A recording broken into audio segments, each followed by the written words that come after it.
Hey everybody, I thought I'd try something a little different, slightly different. This is another watercolor, in this case with a drawing underneath, so tinted drawing. But I'm going to show the entire process from beginning to end. So this is a significantly longer than little clips I've been putting up lately. I thought I would just try it and see who's interested in seeing, the entire process rather than just the highlights. So, yeah, this is a guy wearing a historical costume. It's a modern photograph. He makes these costumes, sews this clothing. The guy's name is Zach Pincent, and he's on Instagram at Pincent_tailoring. Yeah, so I've had him on my feed for a while. I've drawn him before. He really, I'm very impressed with his work. Of course, what do I know about historic tailoring? But to me, they look perfect. Exactly, they're like a painting. So, yeah, great subjects to sketch. So what are we looking at here? What are we looking at? So I've been building this face, and the interesting thing, I hope what's interesting about this video as compared to my normal highlights reel, is you're seeing that it's actually kind of a process. I have been going very slowly, just building up the planes of the face. And I always say the idea with watercolor is to let the color flow inside the shape. So even on a very tiny scale of this face, which is probably smaller than around the size of your thumb, a thumbnail size head, there are discernible sort of shadow planes on the face, and each one of these planes is a vessel for color. Yeah, so I've been very slowly poking little tiny colors together to build up these little washes, so you can see that they're not done in one go by any means.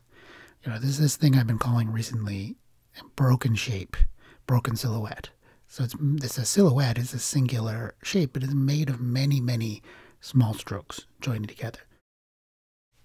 And okay, and you may ask why. And I think with this, this is the whites. This is a white fabric or sort of a cream-colored jacket or shirt underneath this jacket.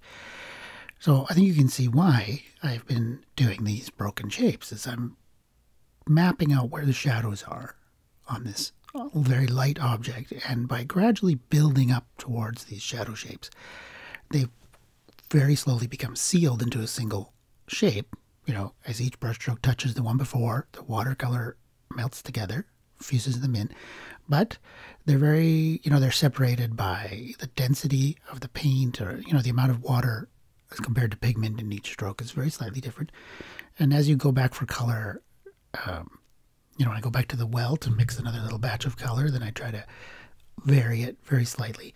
So the combined effect of all of these strokes has got subtle variations that you wouldn't see if it was done in one wash. And in addition, I can really be cautious about the whites that I'm leaving behind.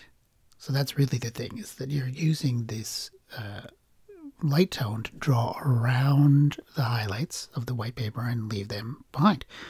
So when you're working faster with a bigger brush, those little white shapes are perhaps less accurate, right? So this is more of a carefully drawing where the color goes and where the whites are. Yeah. So as you can see, I've been working down the figure, because with watercolor it's good to work from the top to bottom because of gravity. You can see the little tiny pearls of water that accumulate, the bead of water that drips down. And I tend to do all the light colors first, so that when these light areas are finished, should you, say, by accident go outside of where you want the light color to be, if you know that you're doing a darker color next, that darker color will cover what comes before, right? The dark goes over the light, so you can clean up your edge as you go. This little bit talking about the consistency of the paint, the viscosity, how much water versus how much pigment. So in a very, very small way there, I've diluted the stroke. So that little ribbon-like stroke, which is a bit of trim on his Napoleonic hat, I put down a dark, and then went for more water, spread that more watery tone And so that made this gradient from the darkest dark at the edge of that little ribbon band, and then it gets a little lighter towards the top. So it creates variation inside that shape. It's a tiny little ribbon along the hat, but I just think of it as an individual shape of color that should have its own gradient. Just like in these pieces of collar, I might go back and touch the corners with another tint, like another dark that has perhaps a little bit more red in it or a little bit more purple in it. So that injects a color variation inside the shadow. So even the tiniest of these shapes, I think about what variety can I put into them. Yeah. So as we get into the jacket, here's that thing about the darker color coming over the light. So I know I've sort of painted in some light highlights on these various buttons, and there's a butterfly-shaped brooch that he has on there. So as I cut around these objects, just using the tip of the brush, you can see the fun that you can have with fixing the edge as you go and reserving those little glints that map out the shape of the flow of the fabric. Like when you have the anatomy of the person, the jacket is on top of the person's body, so it hangs in a certain way. And after a while of drawing clothing, you get used to the types of wrinkles that appear on a fabric. They call them compression wrinkles around an elbow, say, where you get this sort of cylindrical, when you roll up your sleeves, you get that certain kind of cylindrical wrinkles. I know I'm going to be doing those on that elbow coming up. So I'm giving myself a lighter tone that later I can come back in and emphasize those wrinkles. And you can see how I do shape to shape. So I'm filling this little, right here where I'm doing that little bit of the jacket, but before I did the sleeve and before that the breast, each shape of the jacket, I'm kind of trying to be, excuse me, systematic so that I can draw the water from top to bottom and fill that shape completely before I move to the neighboring shape.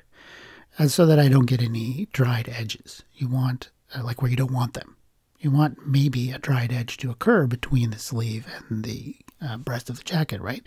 That would be okay, because that little subtle interior drying, that's creating a hint of drawing there between color to color, even if it's the same color.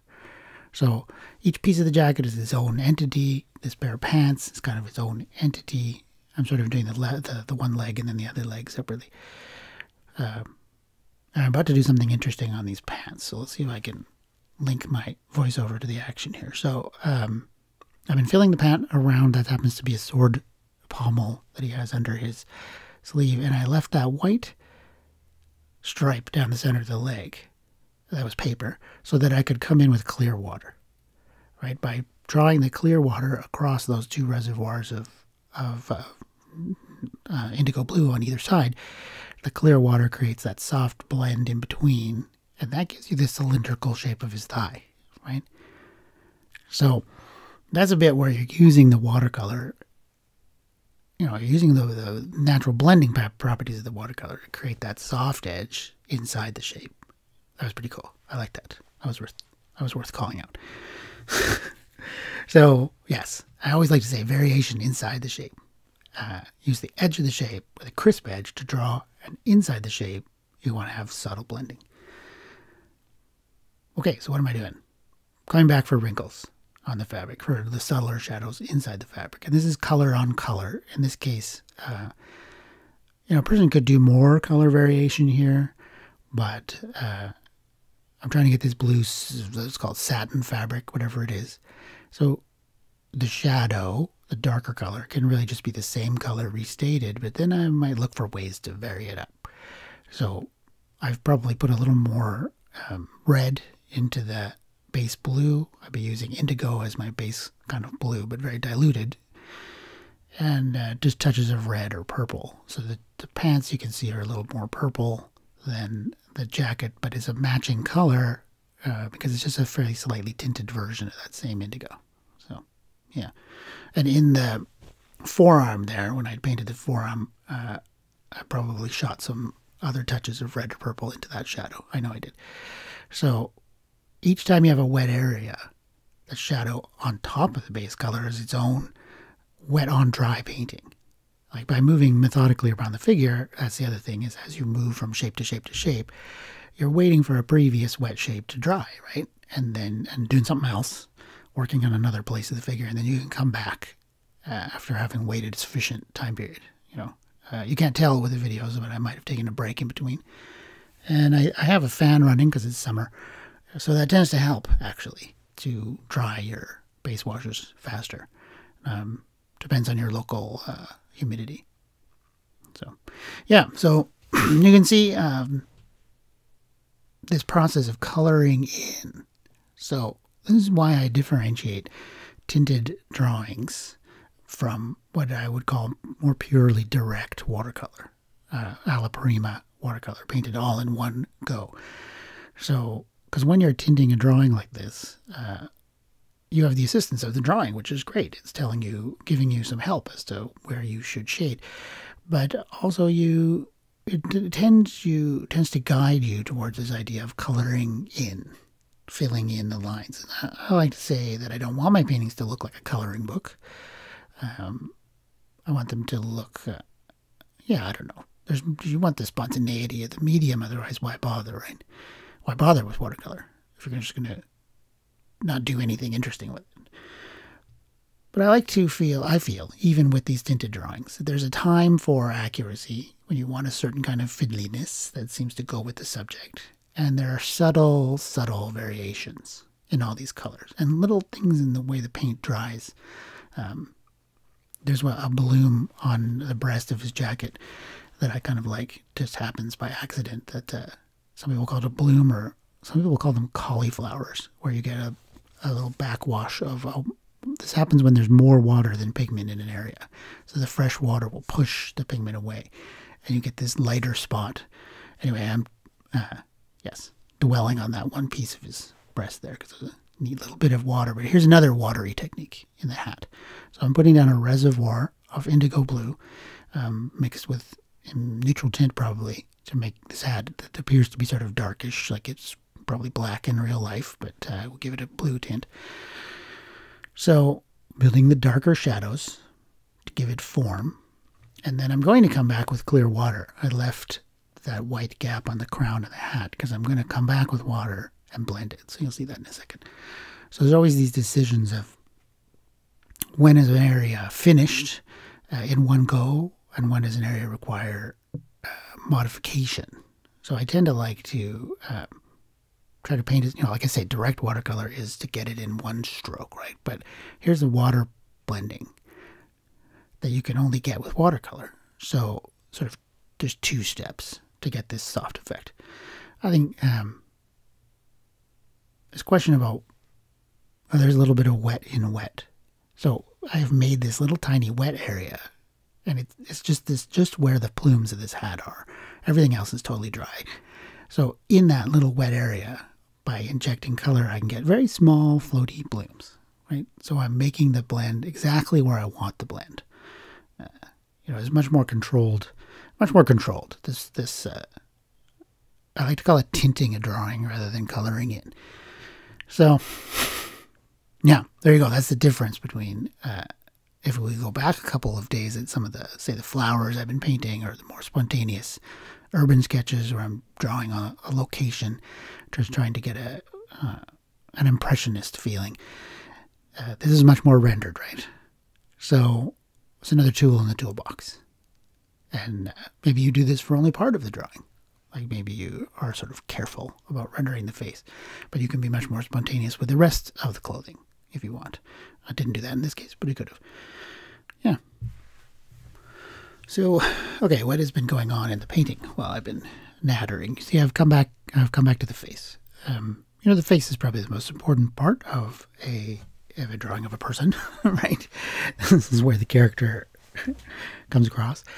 So, I'm really trying not to ruin what I have, right? But I want to rebuild, or not, I want to re-emphasize shadow shapes. So watercolor, has this tendency to be light, right? Pale, being a transparent color. When you're working this way with a lot of water, more water than pigment in each of these washes, you have to hit the shadows twice so that they can build up to enough depth. So, ideally, a person could spot it perfectly and get the shadow right in one go. It's absolutely possible. You just learn your pigments to the point where you can get it in the first go.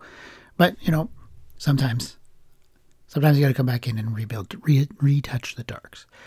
When I was doing a life drawing class, instructors would be keeping you on a clock, right? You got your 20-minute life drawing pose, or maybe even 5 or 2-minute poses, and they would say in the last 30 seconds, restate your darks, go back, hit the darks again, because they're not dark enough. Like you want that contrast. You're on the first pass. The areas that you thought were shadowy, as you build up tone all around the picture, what you thought was a dark, is now relative to all the surrounding tones. It's probably not dark enough. So you need to generally restate the darkest darks as you get towards the end of a sketch. So I've been cutting in around the figure here with a background. In the original one, the source photograph, he's standing in an English garden, as is appropriate. And so I knew that I would be doing this, coming back in later, and cutting around the figure to make the effect of the hat, the feathers, the bloomy feathers in his hat. You can't see them perfectly until you've got the background around it. So, so this is that stage. And I've switched up to a bigger brush. So I'll go around the hat, the edge of the feathers and that shoulder carefully, where you want to get one color to meet color. That was very picky. But then you can switch to a bigger brush and just fill the large areas. The other thing that instructors would always say is use the largest brush that fits within the space that you're painting. So, why? It's because you always want the boldest, most simplified mark that won't make that shape. And that's the problem with this kind of painting, is it tends to be a little fiddly, little ticky-ticks. So you don't want it to look labored at the end of the day. I like to use all these little marks to build up a broken shape, but I want that shape to be the right design, right? Kind of a design to silhouette. If it was equally fiddly everywhere in the picture, your eye would just get overwhelmed with all these little tick marks, right? So you want to fuse them together to make shapes. And even as I say that, I'm going and putting leafy tick marks into this background, but anyway, do as I say, not as I do. And you're going to see that I did actually change my mind about that background, so that'll be fun coming up soon. I probably shouldn't have touched the face again, but as I put in that dark hat, I thought, oh, sheesh, the values, I have to restate the darks again. I probably shouldn't have done that, because this is where you're starting to think about overworking. Should I stop so I don't overwork what I have, right? I don't want it to look labored. Yeah. I'm picking out some white highlights with an X-Acto blade. Use a sharp blade, fresh blade, and the paper should be damp but not soggy. If the paint is actually wet on the surface, it'll just flow back into the whites that you're trying to create. But if paper is bone dry, it's too strong. So if it's just a little damp, then you can use the knife to scrape away a white. I started to do this year a little more than I have in the past, because somebody had been talking to me about Sargent paintings, and John Singer Sargent's watercolors are full of this. It's a way to bring back the brightest white in an area, just like a glint, a little light reflection. You could do this with touches of gouache, but they never look the same. The paper is the brightest possible white. An opaque white, it's supposed to reflect light, but it's never the same as a scrape like that. So, and I don't know, kind of an interesting part of the surface. And really, I'm just trying to figure out what I'm doing with this background. And the whole point of the background is to make the figure pop out, to stand out against the background. So I have to save the edge of this hat somewhat. Like I want it to be backlit. So there's a halo, kind of a little white glow around the hat. You see that when you're looking at something like feathers against the light. So just in a subtle way there, that saves the corner of the hat. Yeah. So, is it done?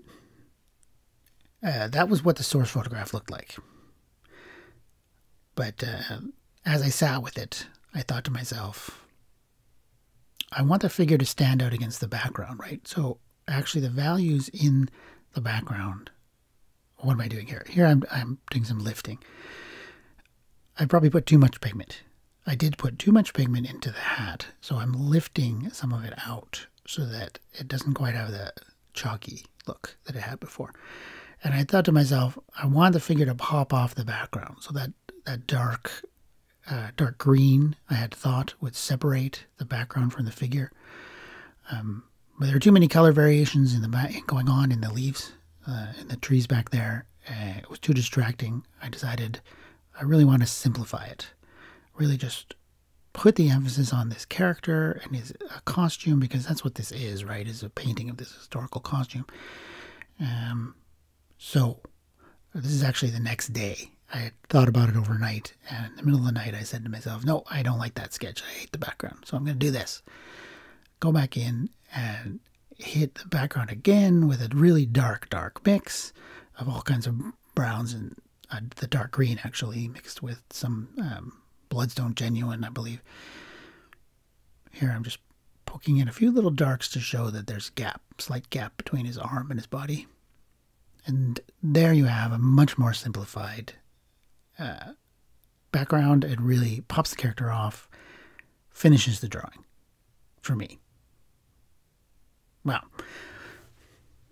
I hope you liked that. I hope it wasn't too dull, too long. Okay, just let me know whether you like this longer format video. If you enjoy it, then we'll see if I have time to do more. Thanks. Take care and enjoy your 30 by 30.